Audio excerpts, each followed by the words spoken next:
good morning to everybody who has joined us. Here we are again. Another month has passed. Where does the time go?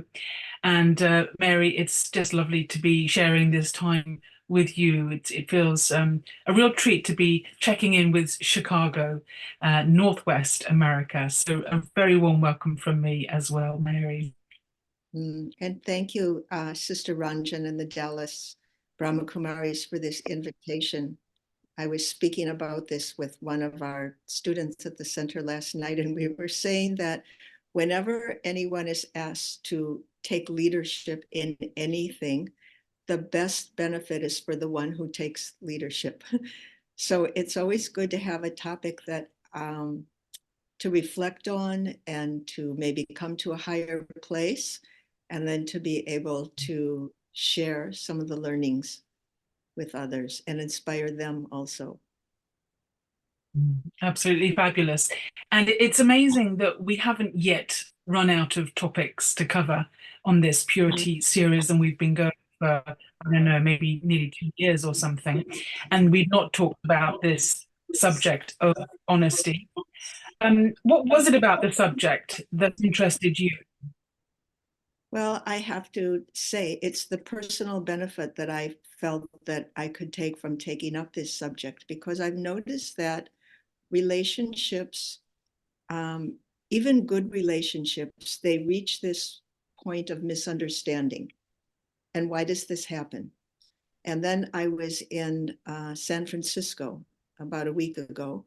There's a retreat center there, and they were having their 20th anniversary. So I went to help them celebrate.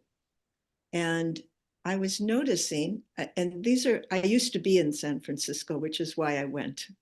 I used to be there. I helped create this beautiful retreat center. I didn't do much, but I gave my little finger of cooperation. And so these people who I've known for 35 years or more, some of them, the relationships were very smooth.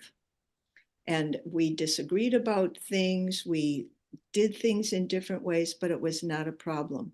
So I wanted to start looking at what makes a relationship smooth and what opens the door for relationships to get into misunderstandings. That was my motivation, really, my own personal learning. And before we start talking about honesty in the context of someone on a spiritual path, where do you think we stand at the moment in society generally in terms of honest communication, both with ourselves and with others? Where is honesty at in the world today, would you say?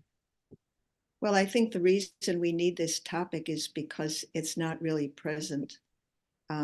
People have the ability to convey anything in a convincing way over the media that's absolutely not true. And I heard the term when I was in India in the month of February. I heard this term, the era that we are beyond truth, the post-truth era. And this post-truth era started approximately the time of Donald Trump in the United States and Brexit in the UK. And it was this era where truth was not valued. It's not about what's true, it's about what you can convince people or what you can use to your own advantage. So I think that honesty has really taken a back seat now. I think it's not considered to be an important quality in general. However, you look at the result of this post-truth era, and we have huge mega conflicts in the world. And then that trickles down into within our governing bodies. We have huge conflicts. And the Congress in the United States, I think we're not the only country in the world where it's all about fighting and winning.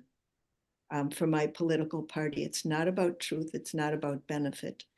And within companies, within organizations, even within spiritual organizations, within families, there's these tremendous misunderstandings. And I feel a huge factor is that truth is not valued, it's not supported, it's not encouraged. Mm. it does certainly seem that we're in an era where it's about what you can get away with rather than what is true. You know, people don't even try and be truthful; they just try and get away with things, and that's the cleverness. Mm, right. And and we have this phrase now of a false truth, which seems like a contradiction in terms. But there you are. That is the state of the world at this time. I heard something this week which I found quite interesting, which was a laboratory in Germany set up an experiment whereby they could measure the frequency emitted by a certain individual. And they were surprised by the findings because you would think that the highest frequency an individual can emit is love. You know, that would be my guess, certainly. But actually, this research project showed that there's one state of being that emits a higher frequency than love, and that is authenticity. Mm, And I thought, how interesting that when you are being authentic to your true self, that emits a higher frequency than love. So I'd like to ask you about, your journey to authenticity, your journey of being in honest relationship with yourself, and how you feel the honesty that you have with yourself in this first instance has changed since you were on a spiritual path. How mm. has that changed? Yeah. Well, first of all, I really love that result from that study because it makes total sense according to the spiritual studies of the Brahma Kumaris, which is that the vibrations that we emit are actually whatever is going on in our mind. That's what we emit. And if the highest vibration is authenticity, it simply means that all of our energies are harmonizing, they're unified, they're going in the same direction. And dishonesty means that there are mixed messages that I'm giving, which are very harmful in relationships, of course, but also it's very harmful for myself. And I would say on the spiritual path, what I've always been interested in is truth. And what I learned through spiritual study is that nothing that is developed from a materialistic perspective can be actually true all the time because things change. And so all that actually has truth is what is universal. What is universal, meaning the qualities of the soul. There was a project done many decades ago by the Brahma Kumaris where they asked people all over the world to create what you, a picture, a poem, a writing, a photograph, something that you believe a better world would be like. And then the results of this were statistically analyzed, and 12 qualities emerged. It was the same in every culture, every socioeconomic group: love, respect, freedom, generosity, compassion. Everybody honors the same because these are intrinsic qualities of the self. These are what I would call universal qualities, and they're also the qualities that are contributed to God. So in the spiritual study, I started weaning myself away from being very interested in theories in the world, points of view, which lead us to a lot of conflict with people who have different points of view or people who entertain different theories. So I was very argumentative, actually. And I was very arrogant about my own research, my own point of view, these avant garde people who I was hanging out with. And then I realized there's really no difference because anything in the material world that you can say is true, you can also argue that the opposite is true. And so, if that's where our truth lies, we are arguing forever. And there's a statement in the Bible, I believe it's the Old Testament of the Bible: violence, if you live by the sword, you die by the sword. Those who live by the sword die by the sword. That's the way I learned it as a child. And it's really true. By the sword, you could say arguing, disagreeing, trying to control, etc. If this is how you live your life, you're never going to get at truth. You're never going to Mm. get at peace. You're just going to die doing this. And what's my life about? So Mhm. this was the awakening that I had on the spiritual path, is I have to focus on what is universally true and let go of all of my opinions, other people's opinions, just not get involved in that anymore. I wonder how it comes into play when we begin on our spiritual journey, because we have a variation of honesty with ourselves when we're living in a worldly sense in the world, mixing with the values of society, and we can feel we're being honest with ourselves. And yet when we come on a spiritual path, we're presented with a whole set of principles, of values, of thoughts and ideas that maybe fly in the face of what most people would accept as being the right way.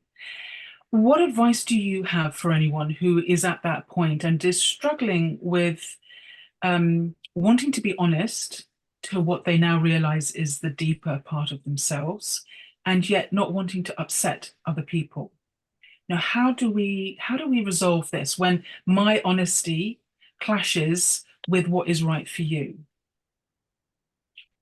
I think we each have within us, as souls, as spiritual beings, as conscious beings, we each have values and principles and ideals. Every human soul has values, principles, and ideals. We all have very different values, principles, and ideals. So, to a certain extent, there is, as I said, these universal ones, which we found all over the world: respect, love, peace. But these get mixed in with the values, principles, and ideals that I learned from society. And also, they get mixed in with my experiences of trying to live according to principles and what happens. So, the difficulty is when I'm trying to live a spiritual life, but I want success in the material world. Because if you are living by your spiritual principles, you will get spiritual success. If you're living by worldly principles, you will get worldly success. But how do we get both successes? We kind of have to choose which one is predominant, which one is most important to me. Is it most important to me to climb up the organizational ladder and get a big salary? Or is it more important to me to have good relationships with the people I work with, for example? Even though other people are going to knife me in the back in order to get the position that I have. So there's a lot of really serious ethical questions involved in the question that you asked. And at some point, we have to choose. And the first choice we have to make is, if I'm adopting a spiritual path and I'm learning these spiritual principles, do they resonate with the principles inside me? Do they resonate? Are the things that I'm learning, are they reflections of my own internal truth? And if they are, then how can I adopt them into my life? Now, some things might not seem that way. For myself, I was a very materialistic minded person. And so when I started the spiritual path, some things made total sense to me immediately, and other things didn't. And so I ignored the things that didn't make sense to me, because otherwise you've got a big internal conflict, but you do not have the refined intellect that you need in order to resolve those questions and see what's most important. You have to have, to get to these higher ethical questions, you have to have a very, very refined intellect. And by refined, I mean you have to get rid of selfish motives, you have to get rid of your prejudices, you have to get rid of your preferences, you have to stop thinking about what you believed in the past, and you just have to be in the present moment. And of course, you need some kind of a spiritual practice to help clean out the intellect so that this is possible. And then you have to experiment. One of my first teachers, who many of you would know, Sister Denise, she was in Los Angeles when I started my spiritual path. I was learning how to meditate, and she said, meditation is conducting experiments in consciousness. You are the scientist and you are the laboratory. And so we have to do these, and we have to sort out what is true for me, what is not true, what do I believe, what do I not believe. And then we have to try them in life. If I use worldly principles of success, what do I get?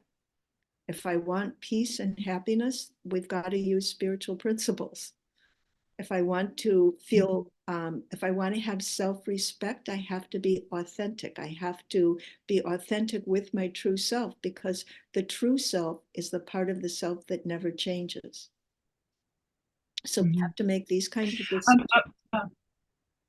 I'm wondering about, I'm really interested in what you're saying here about ethics, and I'm wondering about honesty in business, or in people's professional work, because so much of the work we do involves a degree of dishonesty, whether that is exploitation of others, whether that is, destruction of the environment in order to make your product, whether that is getting one over your competitor in order to gain some advantage. It's a cut and thrust world. And I wonder if you feel that there is a grey area within which you can operate, because you need to earn money and you need to, achieve some degree of material success in order to pay your bills.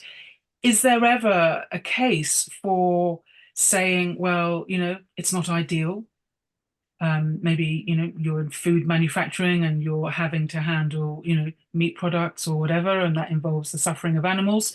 Is there ever a case for saying, you have to just get on with it, even though that is against what you know to be true for yourself? Yeah, good question. I think this is where purity comes into the picture, and the connection between purity and honesty. We have to examine our own motives, our own intentions. What are my own values? And then how do I express those values? And I'm remembering when you asked this question, a long time ago, I was involved in a peace journal. I was an editor. And one of the editors was a really lovely soul who I respected a lot. She was a Buddhist, and a very refined Buddhist. And she worked for IBM. And I thought to myself, how can you work for the world's biggest military manufacturer and be a Buddhist? And I used to, think about that question a lot. How can both of these things happen? And I think the reality is what I kind of settled on. The reality is that it doesn't matter what job we have, we're somehow connected with the world of violence or exploitation or greed or lust. There's all of the vices are involved in business. That's just the way business is right now. And yet we have to be involved in business. So I think there's this image in Eastern spirituality of the lotus flower is the symbol of purity, because the lotus floats on the top of a pond of stagnant water. And so the water is contaminated, and it's got a long stem, and the roots are in the mud of corruption, the mud of violence, the mud of greed. The roots are down there in the mud, but the flower is separate. The flower floats on the top of the water, and its eyes are turned up to God, and it maintains its purity. It's got a connection with the mud, but it's not part of the mud.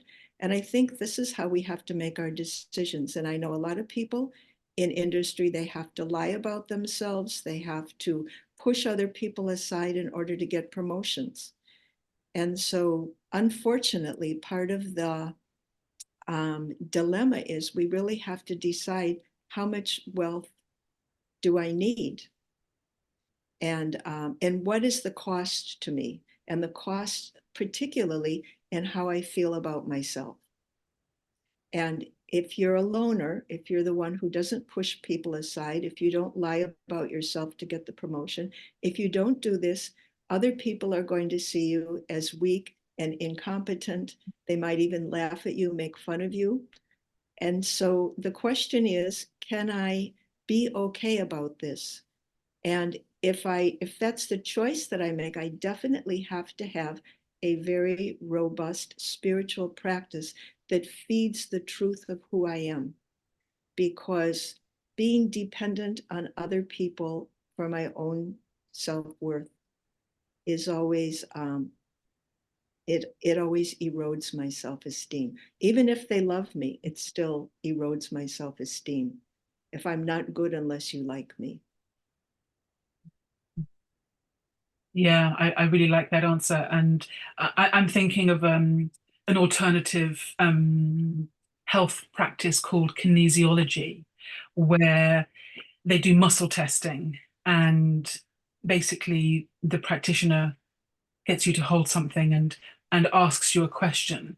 And according to the truth of your answer, your muscles will either stay strong and you stand by that truth, or they're weak and your arm can be pushed, because even if your head doesn't know it, your body knows it. And I think we do always know when something is our truth and when it's not our truth. And even if our head doesn't know, our body knows. So check in with your body. How does it make you feel in your belly, in your guts? You know, you have a gut feeling about something. I want to take the same question and kind of put it slightly in a more subtle way. We have a theme at the moment around the world in Brahma Kumaris of harmonizing our behavioral patterns in order to bring about unity within the gathering. And I'm wondering what you feel about using as a higher principle um, the desire for unity rather than necessarily holding on to your honesty at the cost of unity. At what point do we say, look, this isn't my truth, but I can see that in order for the good of the whole to be carried out, I will accommodate, I will be flexible, I'll adjust, and that will make things go more smoothly. Mm. How do you navigate that territory?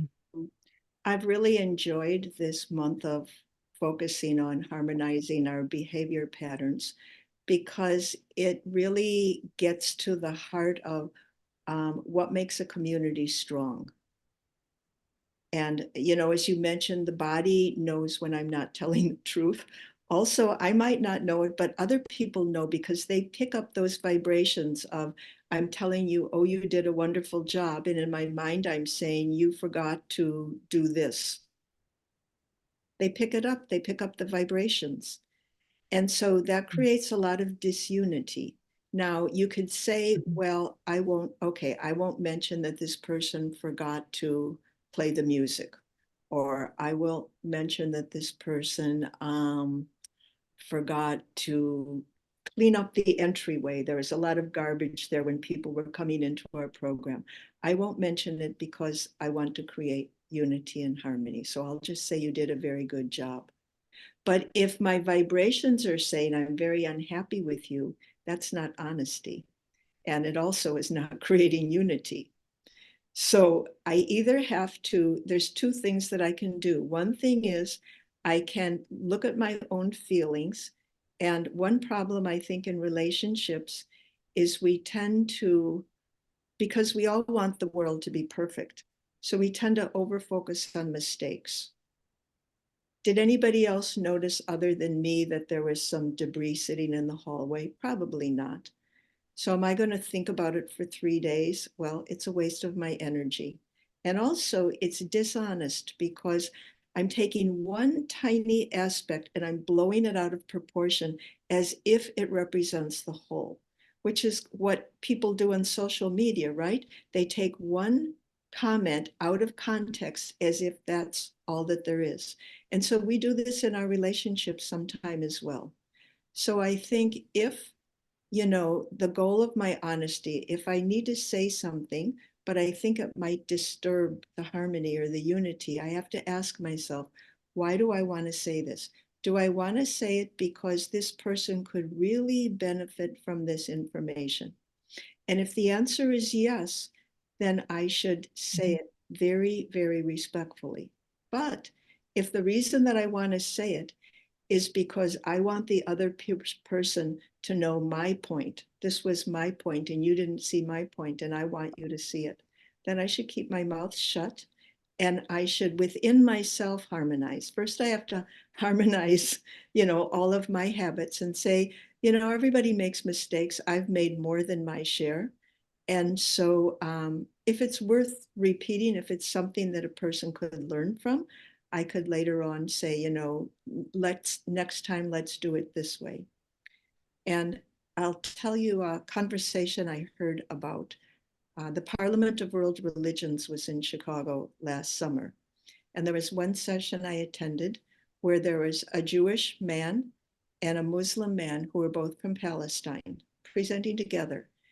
And they started um, these Friday evening gatherings in homes where they got Jews and Muslims who live in Palestine together, neighbors who didn't talk to each other previously, to get together and share their stories.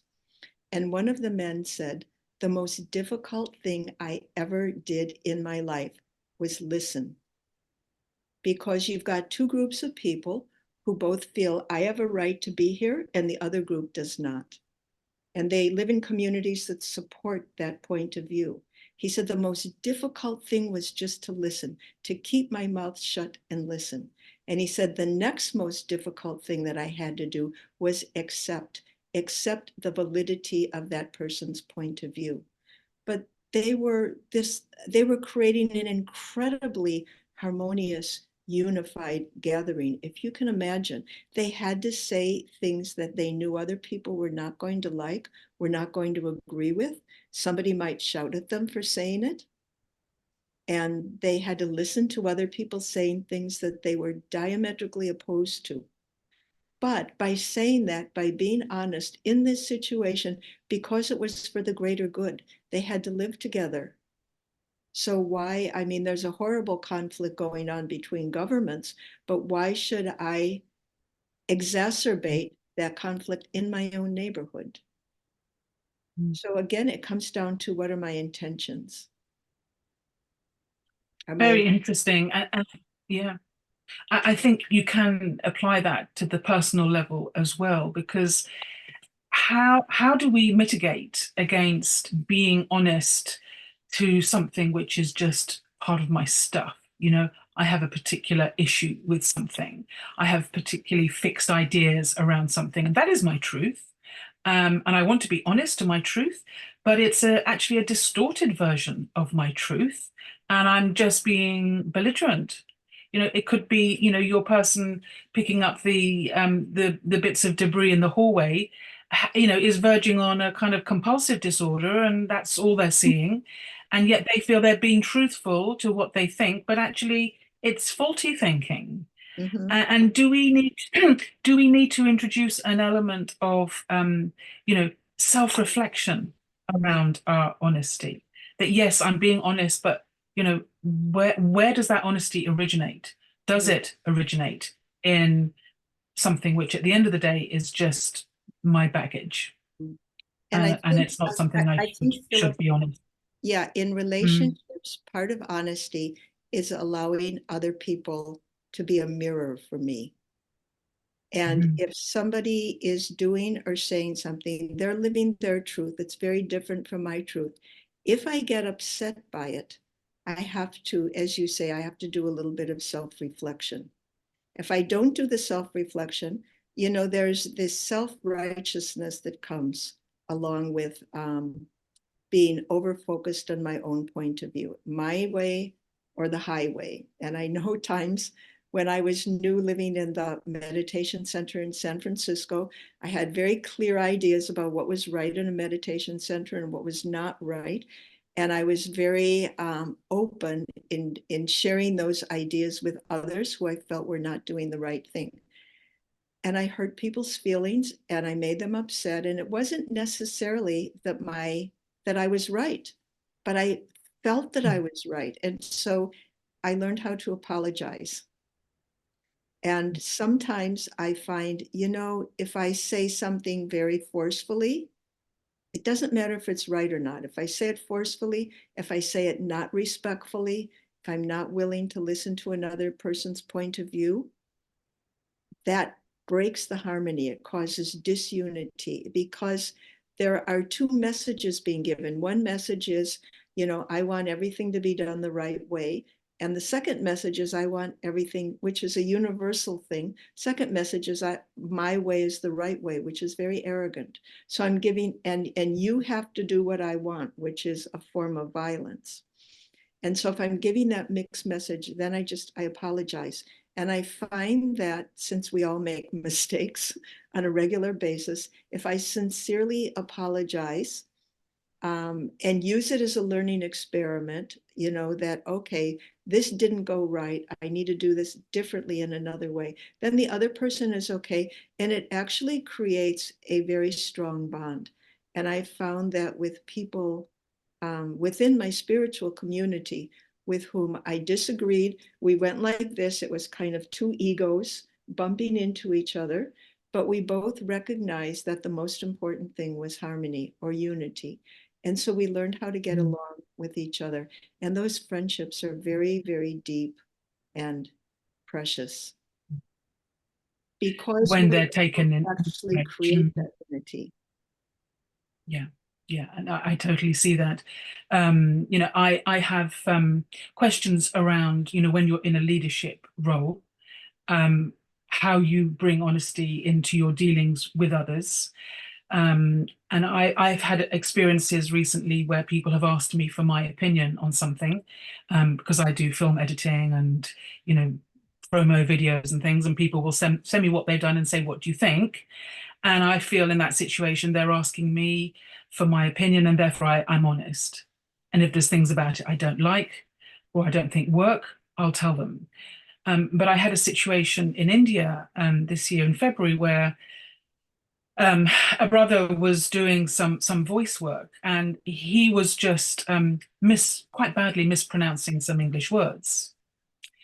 And I felt like, I should just say, look, this is not how you say it. This is how you pronounce that word.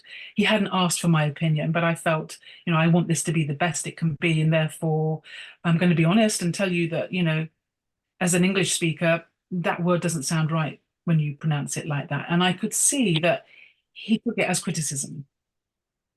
And I kind of felt that I possibly overstepped my remit. Not that I had a remit, but I overstepped myself.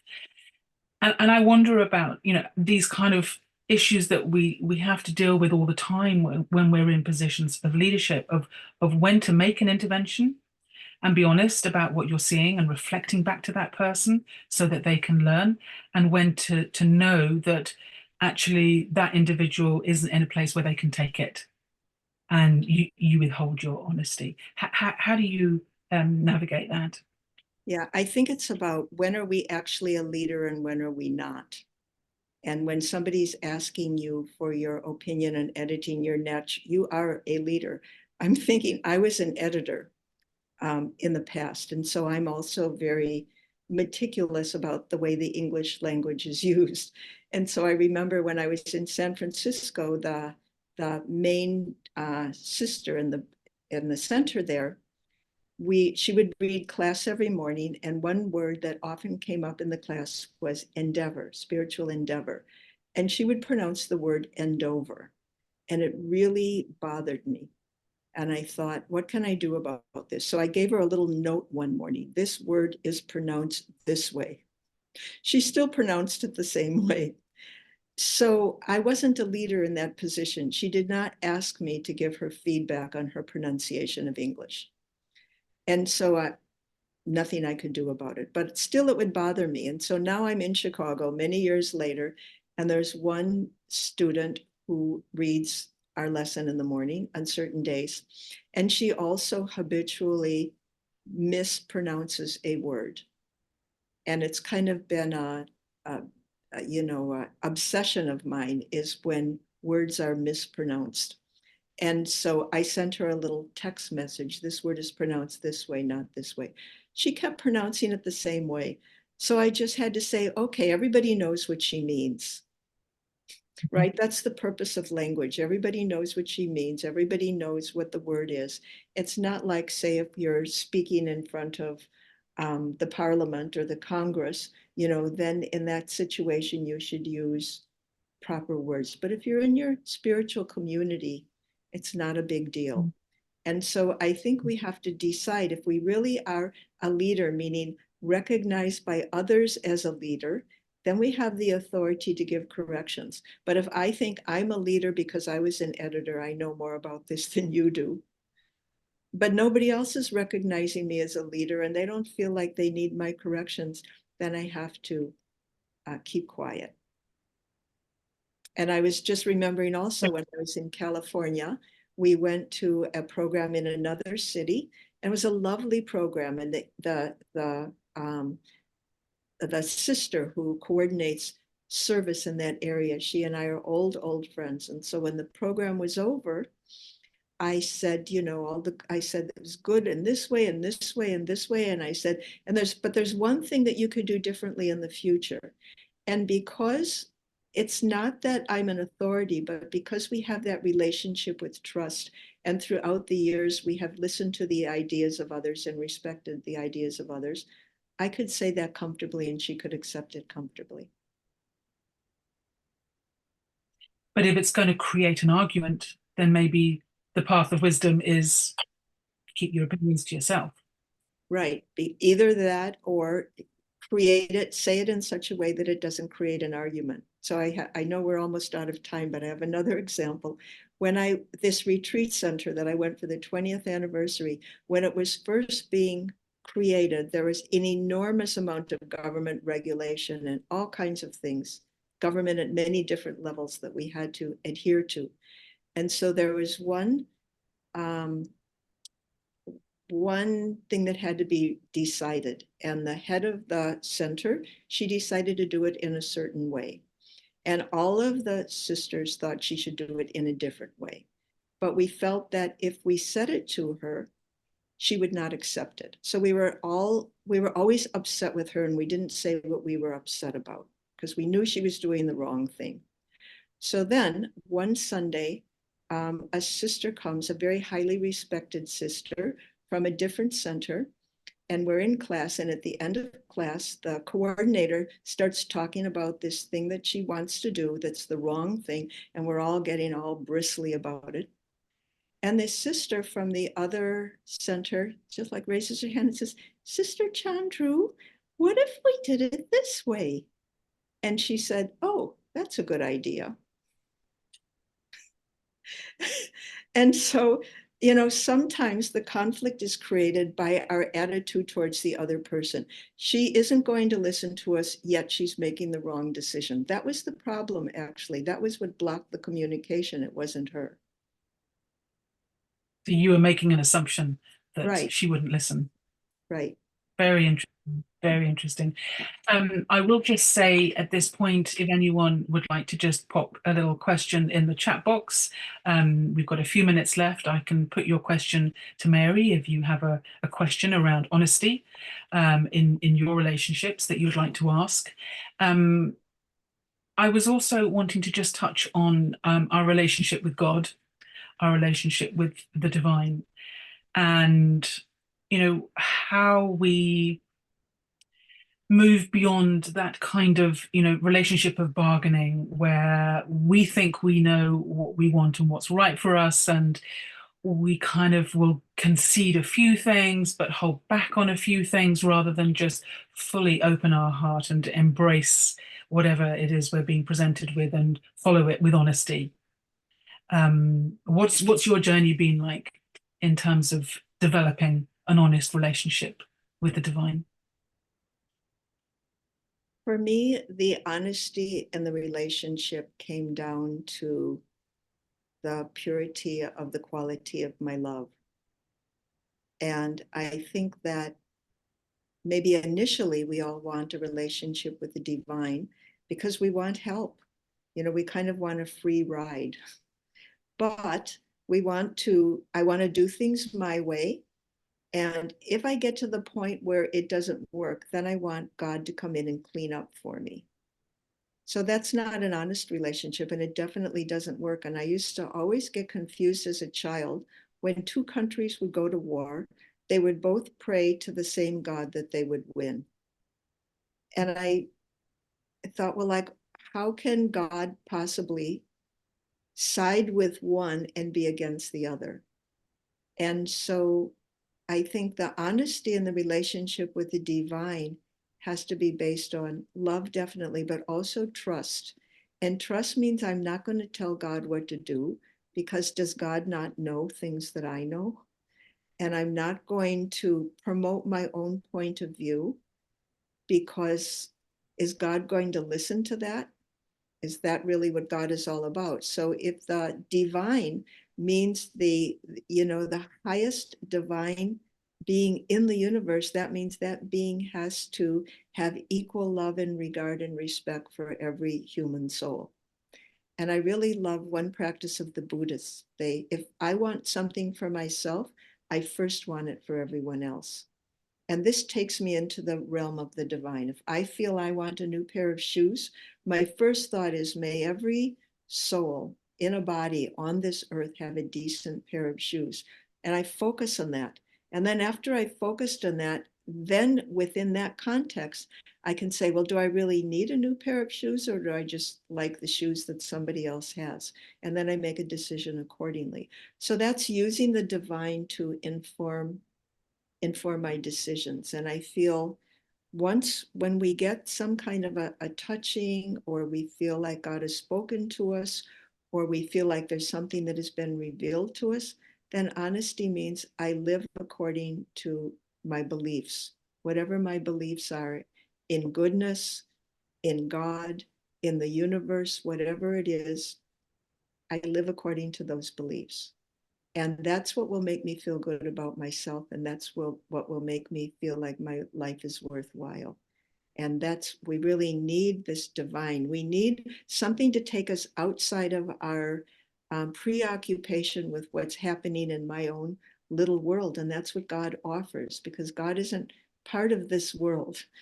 This divine means a non-material being, or a non-material source, something that's bigger. We're talking about love. People say God is love. We're talking about peace, which everyone wants, but everybody wants peace according to my terms. So it's never going to happen. So we have to surrender. We have to trust. We have to surrender to what we believe to be true, and then we have to live it scrupulously. And to the extent that we do that, we feel close to the divine and supported by the divine. And if people take upset because of that path and that way of life that you have chosen, then you say they're choosing to be upset. I can't help them with that. Yeah, there was a case when the violence first began in between Israel and Palestine, at the very beginning of it, that a very young Palestinian, a child, this is in the suburbs of Chicago, a young boy and his mother were attacked with a knife, and the boy was killed. And people get these kind of supernatural feelings about getting messages from God. But we have to really understand, what does divinity mean? What is divinity? Love is divinity, peace is divinity. Can we say war is divinity? Can we say violence is divinity? No, that's human frailty. So we have to, and people, and then people of course spread messages that intensify these false ideas about divinity, and it becomes an us versus them thing. But actually, if we look at the divine, capital T, capital D, we're talking about one entity which belongs to everyone. And so it's not possible to have an us versus them and call it divinity. And I think I love that answer. the beauty of the whole interfaith movement is to recognize we all have we tend to have very strong beliefs about our religion.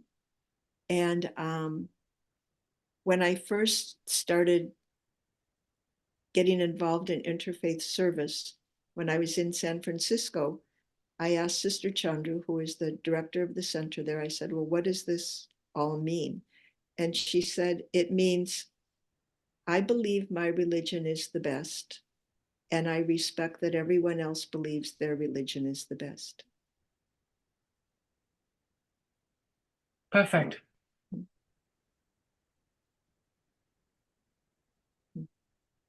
Perfect. And it's wonderful to think of you being in Chicago, which is the home of the Parliament for World Religions, and has been for more than a century. Mm. That you are in some way contributing to that process, to that wisdom, to that dialogue. And I really hope that relations within your community can hold and heal Mm. and find wholeness, despite everything that is going on in the world at this time. It's our job to hold that space. So thank you for doing that. And on that subject, could you hold a space for us as we bring our time together to a close, and just, bring us into a few moments of shared meditation together, as we ponder some of these very deep things that we've been talking about, and very, very pertinent at this time. Thank you, Mary.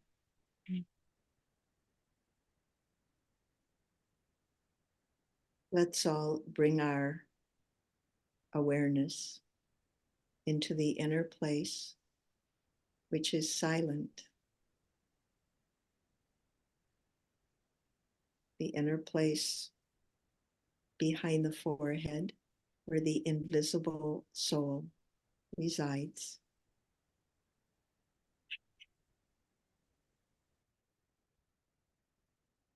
I am the peaceful soul who lives in this body.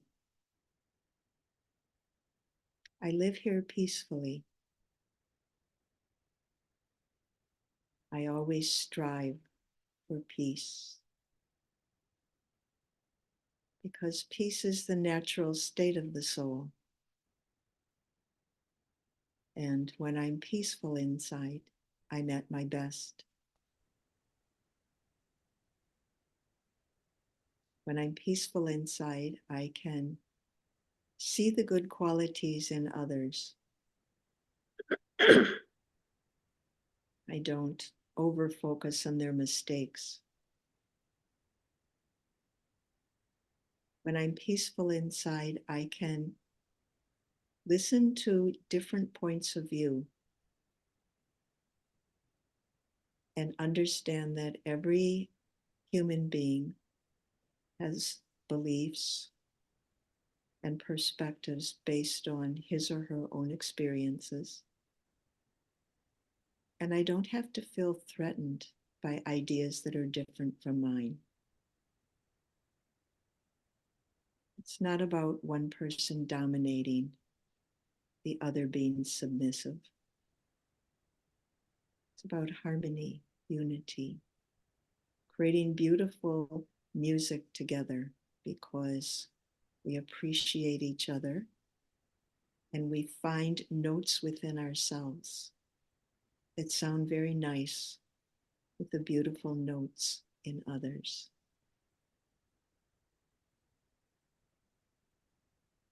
I spread my good wishes that all souls everywhere accept each other, appreciate each other,